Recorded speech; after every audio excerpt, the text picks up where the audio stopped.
이사별rin고 61번째 시간입니다. 우리 이사 64장을 통하여 진노의 날에 인간의 형편에 대해서 불심판에 대해서 변론하도록 하겠습니다. 본장은 심판날에 하나님의 진노는 사정없이 불이 섣불 사는 것 같으며 불이 물을 끓인 같이 임하여 대적이 다 떨게 되고 남은 자가 적게 된다 이 말입니다. 다 망한다 이 말이죠. 악인과 죄인은 전멸을 당한다 이렇게 볼 수가 있는데요. 성경을 통하여 우리가 심판날을 어떻게 말씀하시는 것이 심판날이냐 성경적으로 보면 이제는 하나님께서는 2000년의 역사로 시대를 해오신 것을 알 수가 있습니다. 아담과 아브라함까지가 2000년, 아브라함에서 예수님 오실 때까지가 2000년, 예수님 초림회와 초림주와 재림주로 오실 때가 2000년, 그래서 6000년이 찼죠. 그래서 이런 초세, 중세, 말세에서 예수님이 이 땅에 어린아이로 아기로 탄생하는 것부터 재림주까지가 바로 말세입니다. 그 다음에 성경적으로 보면 심판기가 나오는데요. 심판기는 이 세상에 마지막 마귀의 세력이 등장하는 것인데 그것이 계시록 6장 4절에 이제는 붉은 말이 등장하죠. 그래서 1917년 10월 17일 벌새끼 혁명에서 부실용의 공산당 수령이 나오는 것이 이것이 바로 심판기에 접어드는 겁니다. 테살로니가 후서 2장 3절도 보면 멸망의 아들, 불pe의 아들이 나타나기까지는 주님께서 오시지 않는다 그랬죠. 그래서 스탈린이 원망 불평하다가 마귀가 들어가서 왁스레인주 앞에서 공산당을 일으킨 것이 인간 종말의 마지막 심판기가 시작된 것이다. 이렇게 볼 수 있는 것이죠.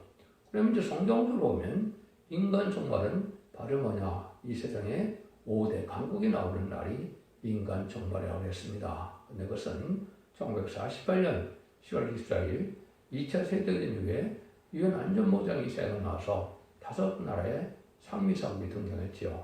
그래서 이것은 인간의 종말의 역사가 접어든 것이고 성경적으로 기독교 종말은 4대 병마가 나오는 것입니다. 그래서 4대 병마는 병마에도 이것은 외교로 이장하는 병마는 왕국권으로도 말세복음 운동을 뜻했기 때문에 초림주 예수님을 얘기한 것은 아니지요. 그래서 그것도 20세기 후반이고요.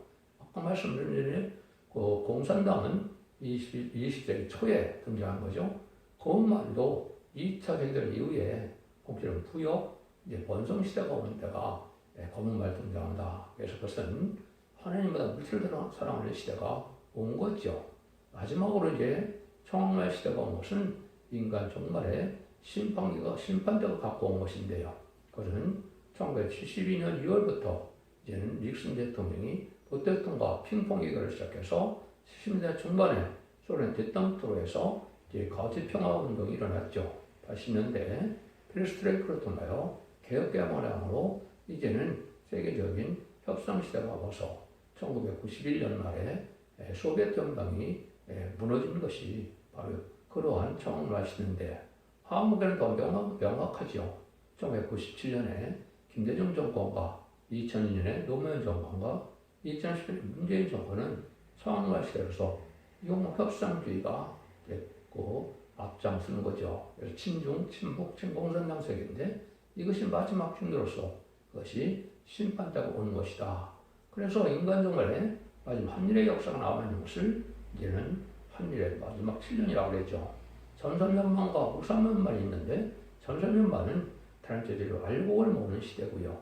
알곡을 모으는데 이때 순종치 않은 자들은 결국은 환란에 빠져서 기록 13장처럼 후3년만에 수정통치에 적그리스도가 세상을 통치할 때 짐승의 표를 받게 하죠. 짐승의 표를 받게 해서 후3년만이 끝나면은 대접장과 아마겟돈이 남는데요. 대접장과 아마겟돈 때 짐승의 표를 받은 자들이 악인과 죄인이 돼서 한 명도 살지 못하는 때가 바로 심판이다. 이렇게 보시면 됩니다. 여기서도 말하면 불심판은 바로 대접장에 시작해서 이제 아마겟돈으로 30일과 45일에 70억 원의 심판을 뜻했는데요. 그때 어떻게 용서 없는 심판이 이 땅에 오느냐 이걸 우리가 생각해볼 필요가 있습니다. 전멸당하는 것이죠. 성경 본문을 중심으로 하나님의 심판을 알아보도록 하겠습니다. 1절 2절입니다. 원콘 대주는 하늘을 가르고 강림하시고 주의 앞에서 산들로 진동하기를 불이 섭을 사르며 불이 물을 끓인 것 같게 하사 주의 대적으로 주의 이름을 알게 하시며 열방으로 주의 앞에서 떨게 하옵소서. 하늘이 갈라지고 땅이 진동하는 하나의 진동 때는 이렇게 사정이 없다. 용서 긍휼이 없다 이 말이죠. 불이 벌써 섭을 사르며 불이 물을 끓인 것 같이 임하여 대적이 다 떨게 되고 망하게 된다 이 말이죠. 그래서 이때는 완전히 다 멸망당할 자들만 나온 것이 후삼전망 후에 이 세상이 되는 것이죠. 택한 종과 택한 백성은 이제는 예비처 보호처에서 보호를 받기 때문에 이 심판과는 상관이 없죠.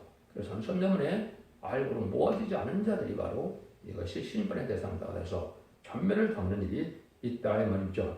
그래서 악인은 공산당으로 이제는 하나님 없다는 자들이 악인이죠. 죄인은 바로 회개할 결정에도 회개치 않는 자들이 죄인이 되죠. 그래서 악인과 죄인이 전멸당하는 심판을 받게 된다. 그래서 성경적으로 이러한 심판이 있을 것을 여러 군데 말씀하셨는데 이걸 종합해보면 심판이 어떤 것을 알 수 있다. 그래서 대접장과 아마겟돈을 특별히 말씀하신 것이다. 이렇게 볼 수 있는 겁니다. 수완형 1장 3절입니다. 여호와께서 하시되 내가 지면에서 모든 것을 진멸하리라. 내가 사람과 짐승을 진멸하고 공중에서와 바다의 고기와 거치가는 것과 악인들을 아울러 진멸할 것이라. 내가 사람을 지면에서 멸절하리라. 나 여호와의 말이니라. 그렇죠?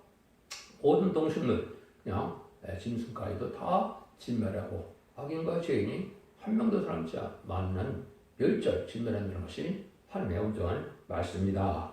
베드로후서 3장 7절에도 이 하늘과 땅은 그 동일한 말씀으로 불순하게 하여 간수하신 바 되어 경건치 아니한 사람들의 심판과 멸망의 날까지 보존하여 두신 것이니라.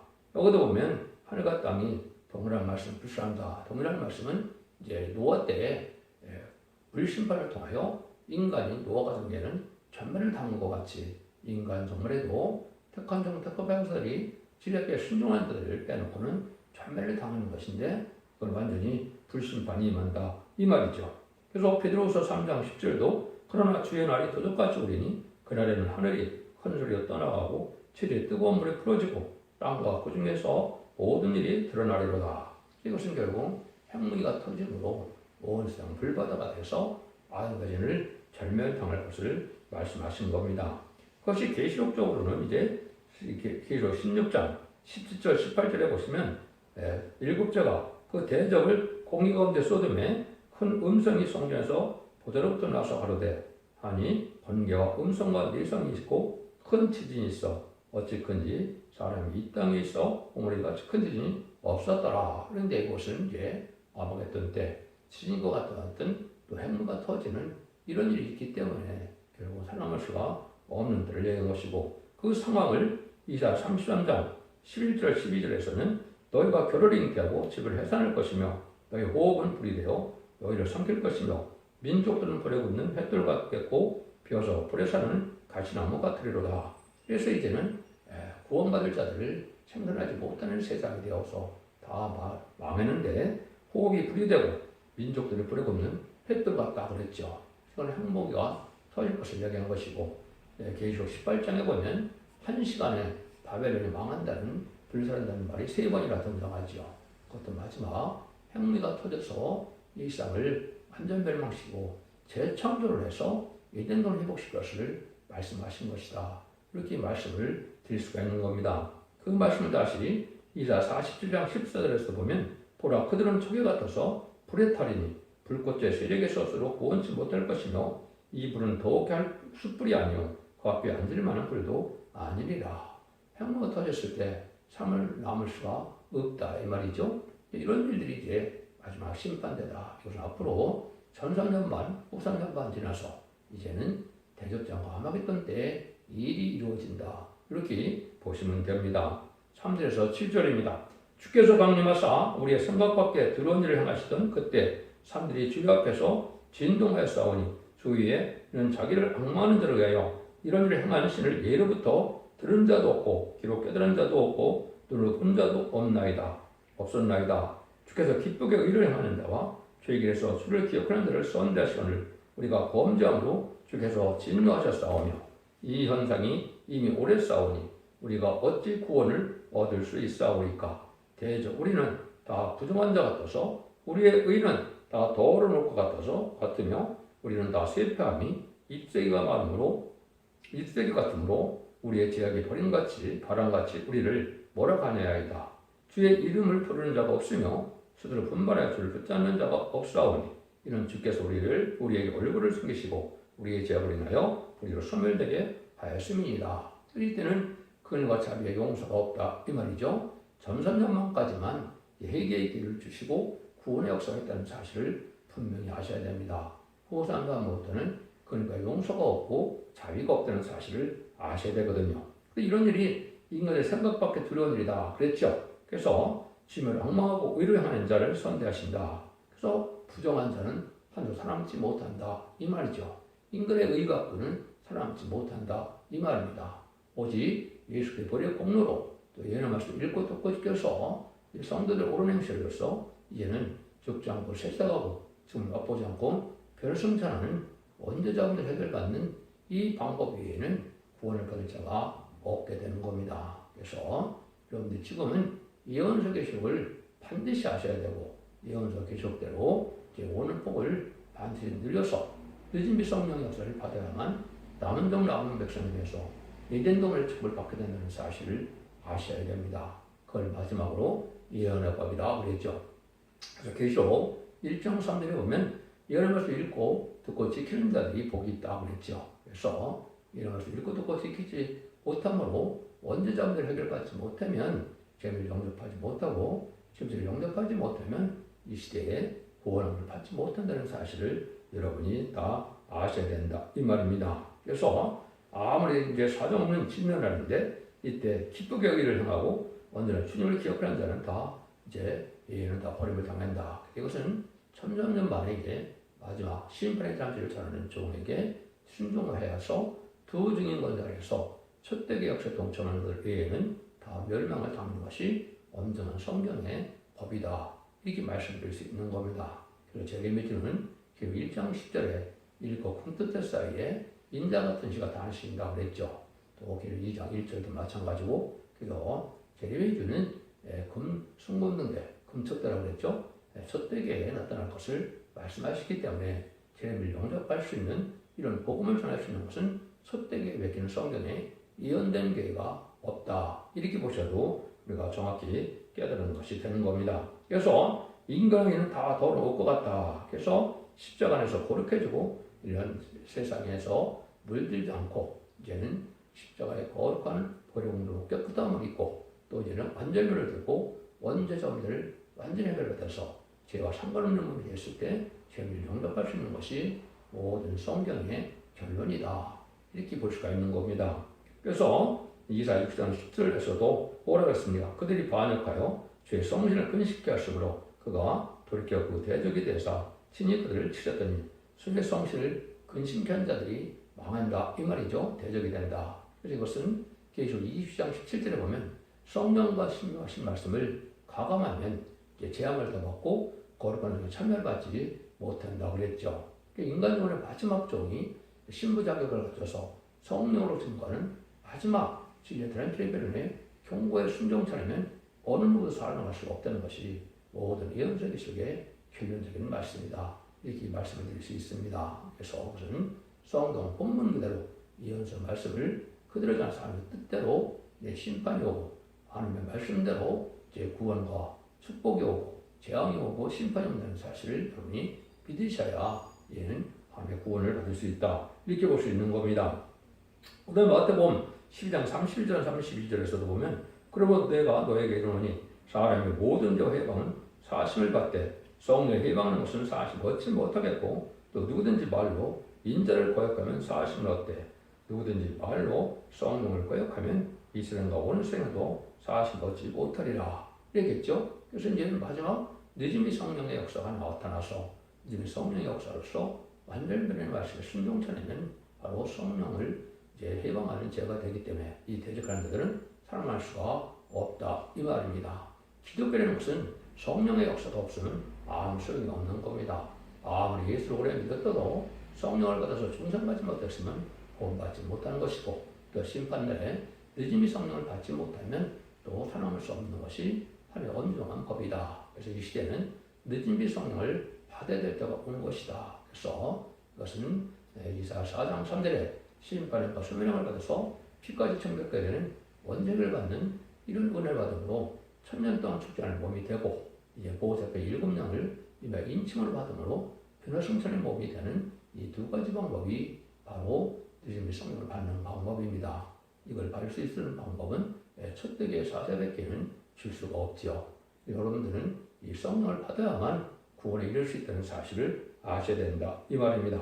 그래서 스가랴 7장 11절에서도 그 마음을 금강석같게 하여 율법과 망우리여가 신호 이런 선제를 빙자하여 저런 말을 듣지 않으므로 큰 노가 망우리여 그래서 나오도다. 하나님의 진노 심판을 받는 것은 선지자들에게 말씀한 선지자를 전할 때 선지자의 순종치 않음으로 멸망을 당한다. 이 말입니다.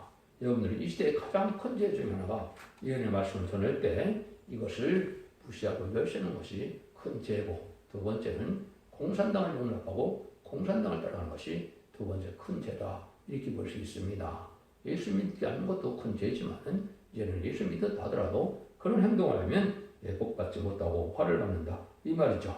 그래서 이런 일들이 이사 3장 13절에 여호와께서 변호라 일어나시며 백성들을 심판하라고 서시도다 그랬죠. 여호와께서 변호하고 심판한다 이 말이죠. 이 변론이 마지막 하늘의 전선대문에 진례단질의 말씀을 전하는 두 증인에게 권세를 줘서 1600일 동안 예언하리라고 했죠. 그 마지막 예언서를 전하는 그때 예언 그 순종차리면 아까 말한 것처럼 환난에 빠지고 환난에 빠지면 이제 짐승의 표를 받게 되고 짐승의 표를 받으면 심판의 대상자 멸망의 대상자 그래서 대적자와 암막했던 때 한 명도 남지 않고 전멸당한 것이 하나님의 심판의 방법이다. 이렇게 볼 수 있는 겁니다. 그래서 여러분들에게 자꾸 이 예언의 말씀을 이제 하라는 말씀을 하나만 소개를 하겠습니다. 왜 원죄자분들 해결할 때가 오느냐? 이건 마지막 하늘에 3000년 만에 역사 동안만 해결이 됩니다. 이사야 1장 18절 20절에 보시면 여호와께서 말씀하시되 오라 우리가 서로 변론하자 너희 죄가 주음같을지라도 눈같이 해질 것이요 지름같이 붉을지라도 양들같이 되리라. 너희가 즐겨 순종하면 땅 아름다운 선을 먹을 것이요 너희가 거절에 빼버리면 칼에 상클리라. 여호와의 입에 말이니라. 하나님 완전면을 말씀 듣고 순종하면 여기서 지름 같은 죄, 또 주음 같은 죄가 있죠. 주음 같은 죄는 언제, 지름 같은 죄는 자본죄인데 완전 해결받아서 아름다운 선을 먹는다. 에덴 동네 축구 다시 받게 된다. 천년의 축구를 받게 된다. 이 말이거든요. 근데 거기에 순종차리면 배반을 거절에 배반하면 칼에 삼킨다. 심판날에 살아남을 수 없다. 그 말이거든요. 이 말씀이 마지막으로 이제 응할 때가 온 것이 바로 전산전만인데 전산만에 들어갈 날이 심히 임박한 때 우리가 살고 있다. 여러분이 이렇게 보셔야 정확히 말씀을 깨닫는 것이 되겠습니다. 8절입니다. 그러나 여호와여 주는 우리 아버지의 신이다. 우리는 진흙이요 주는 토기장이시니 우리는 다 주의 손으로 지은 것이라. 그래서 이와 같이 인간들이 아주 소멸 전멸을 당할 때 모든 삶은 질그릇에 불과하기 때문에 망하는데 질그릇은 잘 깨지죠. 네, 그릇이라 쓰는 것은 뭐가 담겼느냐에 따라서 그것은 귀한 그릇이 될 수가 있는 것이죠. 그래서 우리가 흐를 기움을 받았는데 이 시대에 우리에게 성령의 불이 꽉 차고 말씀의 불, 심판불이 꽉 차서 환합의 의로운 자들에서 원죄자분 자가 해결받은 성령 충만한 단체가 된다면 걱정이 없죠. 그렇지 않은 자들은 다 질그릇이 깨뜨리는 것처럼 결국은 다 망하게 된다. 이 말입니다. 이 말씀을 여러분이 아주 엄중하게 받들으셔야 된다. 이때는 교회도 아무리 크고 아름다워도 소용없다는 겁니다. 여호와여 과히 분노하지 마옵소서 죄악을 영영 기억하지 마옵소서 고아오니 보시옵소서 보시옵소서 우리는 다 주의 백성이니다. 저희 거룩한 성읍들이 황해가 되었으며 신뢰가 되었으며 이르사람이 황폐하나이다. 우리 열주가 주를 찬송하는 우리 거룩하고 아름다운 전이 불에 탔으며 우리의 즐거워하던 것이 다 황무하였나이다. 그 진노는 아무리 거룩한 성물이라도 다 황폐가 되고 아름다운 성전이라도 교회라도 다 불타게 된다. 이 말이죠. 이것이 아까 말씀드린 것처럼 인간으로 전선자문에 탈질 말씀을 전할 때 순종치 않은 것은 다 멸망하게 된다. 이 말입니다. 그래서 아무리 육적 이스라엘을 하더라도 또 예수 믿고 중생받은 기독교인 하더라도 결국은 화려한 교회가 성전이 크다 할지라도 그때는 용서가 없이 다 망한다 이 말입니다. 마치 양심시대에 노아의 방주에 타지 않으면 다 망한 것처럼 소돔과 고모라 때 수발산까지 피하지 않으면 다 불에 다 죽은 것처럼 인간은 이 시대에 사랑의 방주, 은혜의 방주, 구원의 방주인 첫대기에 들어오지 않으면 결국 다 망할 수밖에 없던 것이 성경 말씀입니다. 이거는 인간이 만드는 이론이 아니고 모든 이론이 성취되는 과정에 그런 일이 있게 된다 이 말입니다. 그래서 하나님 말씀은 일정일도 과감없이 다 이루어진다고 그랬죠. 그 말씀이 다 이루어진 것이 인간 종말에 전산전에 알과 측정을 가른 일로 나타나는 것입니다. 여러분들 이거를 잘 들으면서 순종해야 될 때가 왔다 이렇게 볼 수가 있는 겁니다. 오직 즐겁게 의를 행하고 주를 기억하는 자는 남는다. 사랑만 믿고 헛된 예식적이고 형식적인 종교생활은 구원받지 못한다. 하나님은 또 시적인 진리를 통해 구원하기 때문에 이 시대는 예의 법을 지켜야만 구원을 받는다. 이렇게 볼 수 있는 겁니다. 왜냐하면 하나님께서는 법대로만 역사하고 법대로만 구원하고 법대로 축복하고 법대로 재앙을 내리기 때문에 그렇습니다. 그래서 양심시대는 노예 방주법으로 해서 구원함을 받았죠. 또 언약신앙 시대는 족장 시대는 아브라함의 할례법을 통해서만 구원을 받는 겁니다. 율법 시대는 모세 율법 외에는 구원받는 방법이 없는 거지요. 그런데 예수님이 오시고 난 데는 성령의 법, 십자가의 법, 생명의 법으로 예수 믿고 충성받는 방법 외에는 구원받는 방법이 없었죠. 환란장 심판의 날에는 예언의 법을 지키지 않으면 다시 또 구원받지 못하는 것이 마지막 최종적인 법입니다.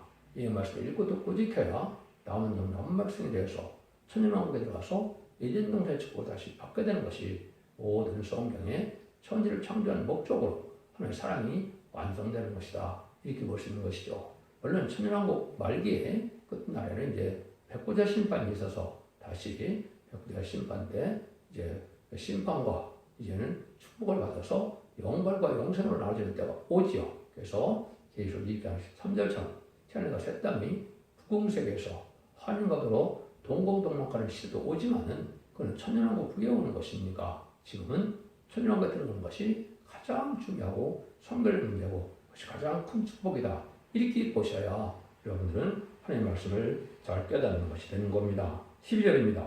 여호와의 일이 이루어오늘 주께서 오히려 스스로 억제하시리까? 주께서 오히려 잠잠하시고 우리로 심한 기름을 받게 하시리까? 이같이 모든 사람과 심판에 고통을 받게 되는 것은 큰 형벌을 받게 되는데 아까도 말씀드린 것은 성실을 근식한 자는 다 심판을 받는다. 주님을 기뻐하고 의를 하는 자에는 남을 자가 없다. 이런 말씀하시죠. 그래서 결국은 성령과 신명하신 말씀인 달필 말씀을 가감하고 심정치 않으면 사랑할 수 없다는 것이 계시록 20장 17절에 18절 19절까지 결론이다. 이렇게 말씀을 드릴 수 있는 겁니다. 그래서 우리 주님도 마태복음 6장 33절에 보면 너희 먼저 그의 나라와 그의 의를 구하라. 그러면 이 모든 것을 너에게 더하시리라 그랬죠. 그래서 이 나라는 천년왕국은 그리스도의 나라, 성도의 나라, 천년왕국을 뜻한 것이고 그의 의는 이 시대에 잠든 영혼을 깨우쳐서 이제는 회개하고 들어오므로 원죄자 분별을 받아서 남은 정나온 백성으로 천년왕국의 세시의 축복을 받게 하는 복음운동이 이 시대의 의가 되겠죠.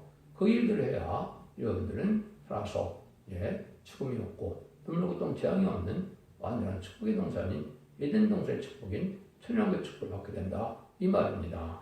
결론적으로 하나님께서 진노를 내릴 때 의를 기쁘게 하는 자에게는 남을 수가 없다. 그래서 주의 길에서 주를 기억하는 자다. 그래서 하나님의 법에 순종하는데 하나님의 법은 마지막에는 예언의 법이다. 이렇게 말씀드릴 수가 있습니다. 이 시대 여기는 진리의 신분에 대한 줄을 다시 연하여 경고의 변론을 하고 에덴 동산의 축복을 순종하는 자를 축복받게 하는 것이 이 시대에 참다운 하나님의 의다. 이렇게 볼 수가 있죠. 그래서 아담과 하와가 창세기 3장 빼앗겼던 에덴 동산을 회복시킨 것이 바로 천년왕국인데 그것이 바로 천년왕국이 말이 눈앞에 온 때가 되었다. 전 3년과 후 3년과 대접장 아마겟돈만 남겨놓은 때다. 이렇게 볼 수 있는 겁니다. 여러분들은 지기를 잘 순종함으로 원죄자 문제 해결해서 자손 만대의 축복이는 복된 종들과 종들인들이 다 되시기를 예수님으로 간절히 축원드립니다. 아멘.